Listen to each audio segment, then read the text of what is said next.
Nobody wants to be the villain. And yet, they are everywhere. But what really makes someone the villain? Is it their intention? Or is it more about the perspective from which we see them? In today's video, we will dive into why nobody consciously chooses to be the villain, and why the line between hero and villain is often much thinner than we think. When we hear the word villain, we immediately think of characters like Thanos, the Joker, or Darth Vader. These characters are often linked with traits like cruelty, hunger for power, or lack of compassion. But let's look closer. What is driving them?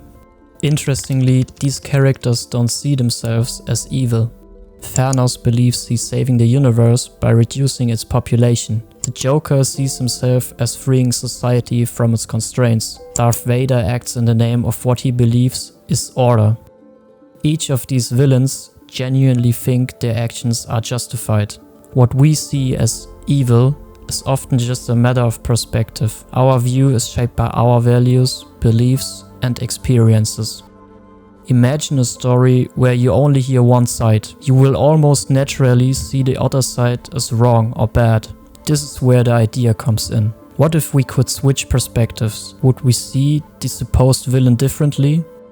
In many cases, the line between hero and villain is blurred. Sometimes it's just a small difference in motivation or method that separates them. People who are labeled as villains often have complex backgrounds and personal reasons behind their actions. This doesn't excuse what they do, but it shows that reality is more layered than it first seems. Take for example revolutionaries who are called terrorists by one side but seen as freedom fighters by their supporters. Historical figures like Napoleon or even modern politicians are seen as either heroes or villains depending on who you ask. So what can we learn from this? In most cases, nobody truly wants to be the villain.